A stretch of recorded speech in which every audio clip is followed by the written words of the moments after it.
چلتے چلتے خالد کے گھوڑے نے اپنے آپ ہی رخ بدل لیا۔ خالد نے گھوڑے کو نہ روکا، وہ سمجھ گیا کہ گھوڑے نے پانی کی مشک پا لی ہے۔ کچھ دور جا کر گھوڑا نیچے اترنے لگا۔ خالد کو یہ مقام یاد آ گیا۔ جنگ احد کے بعد واپسی پر قریش نے کچھ دیر یہاں پر قیام کیا تھا۔ نیچے پانی کا خاصا ذخیرہ موجود تھا۔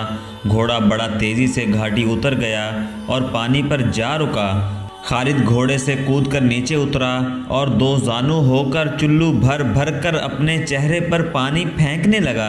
ذرا سستانے کے لیے بھر بھری سی ایک چٹان کے ساتھ بیٹھ گیا۔ اسے وہ وقت یاد آیا جب احد کے معرکے کے بعد اہل قریش واپس آئے تھے۔ انہوں نے مدینے سے کچھ دور آ کر قیام کیا تھا۔ اس قیام کے دوران قریش کے سردار اس بحث میں الجھ گئے تھے کہ واپس مکہ پہنچا جائے یا مسلمانوں پر ایک اور حملہ کیا جائے۔ صفوان بن امیہ نے کہا تھا، ہم شکست کھا کر نہیں آئے۔ اگر تم یہ سمجھتے ہو کہ مسلمانوں کی حالت بری ہے تو اپنی حالت دیکھو، ہماری حالت بھی اچھی نہیں ہے۔ مسلمانوں کے ساتھ اتنی جلدی لڑنے کا خطرہ مول نہیں لینا چاہیے۔ ہو سکتا ہے قسمت ہمارا ساتھ نہ دے۔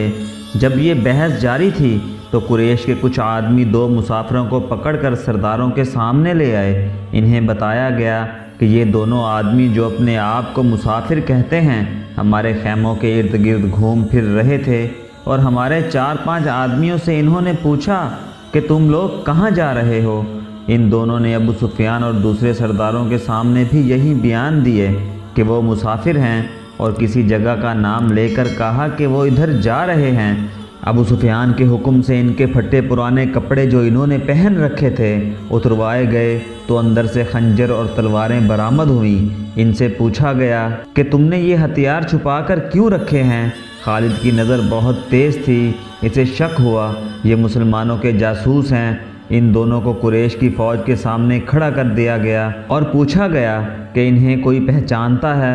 2-3 آوازیں آئیں کہ ہم انہیں پہچانتے ہیں، یہ یثرب مدینہ کے رہنے والے ہیں، اس ایک کو میں اچھی طرح جانتا ہوں۔ قریش کے آدمی نے اٹھ کر کہا، اسے میں نے اپنے خلاف لڑتے ہوئے دیکھا تھا، تم اپنی زبان سے کہہ دو کہ تم محمد صلی اللہ علیہ وآلہ وسلم کے جاسوس ہو۔ ابو سفیان نے ان دونوں سے کہا، اور جاؤ میں تمہاری جان بخشی کرتا ہوں۔ دونوں میں سے ایک نے اعتراف کر لیا۔ جاؤ، ابو سفیان نے کہا، ہم نے تمہیں معاف کر دیا۔ دونوں جو واقعی مسلمانوں کے بھیجے ہوئے جاسوس تھے اور قریش کے عزائم معلوم کرنے آئے تھے، ہنسی خوشی اپنے اونٹوں کی طرف چل پڑے۔ ابو سفیان کے اشارے پر کئی ایک تیر اندازوں نے کمانوں میں تیر ڈالے اور پیچھے سے ان دونوں مسلمانوں پر چلا دیے۔ دونوں کئی تیر اپنے جسم میں لے کر گرے، پھر اٹھ نہ سکے۔ کیا تم اس کا مطلب سمجھتے ہو؟ ابو سفیان نے اپنے قریب کھڑے سرداروں سے کہا، جاسوس بھیجنے کا مطلب یہ ہے کہ مسلمان ہارے نہیں، وہ ابھی یا کچھ ہی عرصے بعد ہم پر حملہ کرنے کا ارادہ رکھتے ہیں۔ فوراً مکہ کو کوچ کرو اور اگلی جنگ کی تیاری کرو۔ اگلے روز رسول اکرم صلی اللہ علیہ وآلہ وسلم کو کسی نے آ کر بتایا کہ اہل قریش نے جہاں پڑاؤ کیا تھا وہاں اپنے دونوں جاسوسوں کی لاشیں پڑی ہوئی ہیں اور اہل قریش مکہ کو روانہ ہو گئے ہیں۔ خالد نے یہ پہلی جنگ لڑی، لیکن وہ سمجھتا تھا کہ وہ مسلمانوں کو شکست نہیں دے سکا۔ آج 4 برس بعد وہ اس سوچ میں غرق تھا کہ مسلمانوں کی یہ طاقت عام انسانوں کی طاقت نہیں تھی، کوئی راز ہے جسے وہ ابھی تک نہیں پا سکا۔ اسے اہل قریش کی کچھ خامیاں یاد آنے لگی، کچھ باتیں اور کچھ اعمال اسے اچھے نہیں لگ رہے تھے۔ اسے یہودیوں کی 2 بڑی خوبصورت عورتیں بھی یاد آئیں جو اہل قریش کے سواروں میں گھل مل گئی تھیں۔ وہ جانتا تھا کہ یہودی اپنے نسوانی حسن کے جادو سے اہل قریش پر چھا جانے کی اور انہیں مسلمانوں کے خلاف استعمال کرنے کی کوشش کر رہے ہیں۔ یہ طریقہ اسے پسند نہ تھا، لیکن ان میں سے ایک عورت ایک روز خالد سے ملی تو خالد نے محسوس کیا کہ یہ عورت کچھ کہہ رہی ہے، اس میں عقل و دانش ہے۔ اس عورت کے حسن و جوانی کا اپنا ایک اثر تھا، لیکن طلسم جو اس کی زبان میں تھا اس کا اثر خالد نے بھی محسوس کیا۔ کچھ دیر تک یہ عورت خالد کے خیالوں پر چھائی رہی۔ اس کا گھوڑا بھن بھنایا تو خالد جیسے خواب سے بیدار ہو گیا۔ وہ تیزی سے اٹھا، گھوڑے پر سوار ہوا اور پھر مدینہ کے راستے پر ہو لیا۔ ولید کا بیٹا خالد شہزادہ تھا۔ عیش و عشرت کا بھی دل دادا تھا، لیکن فن و حرب ضرب کا جنون ایسا تھا کہ عیش و عشرت کو اس جنون پر حاوی نہیں ہونے دیتا تھا۔ مدینہ کی طرف جاتے ہوئے اسے وہ حسین و جمیل یہودن یاد آئی جس کا نام یوحاوا تھا۔ اس نے اس یہودن کو ذہن سے نکال دیا، لیکن یوحاوا رنگ برنگی تتلی بن کر اس کے ذہن میں اڑتی رہی۔ خالد اسے ذہن سے نکال نہ سکا۔ خالد کے ذہن میں اڑتی ہوئی اس تتلی کے رنگ پھیکے پڑنے لگے، پھر تمام رنگ مل کر سرخ ہو گئے، خون جیسے سرخ۔ یہ ایک بھیانک یاد تھی۔ خالد نے اسے ذہن سے اگل دینے کی بہت کوشش کی، لیکن تتلی جو زہریلی بھیڑ بن گئی تھی اس کے ذہن سے نہ نکلی۔ یہ معرکہ احد کے 3-4 ماہ بعد کا ایک واقعہ تھا۔ یہ ایک سازش تھی جس میں وہ شریک نہ تھا، لیکن وہ قبیلہ قریش کا ایک بڑا ہی اہم فرد تھا۔ مسلمانوں کے خلاف کسی سازش میں شریک نہ ہونے کے باوجود وہ دعویٰ نہیں کر سکتا تھا کہ وہ اس میں شریک نہ تھا۔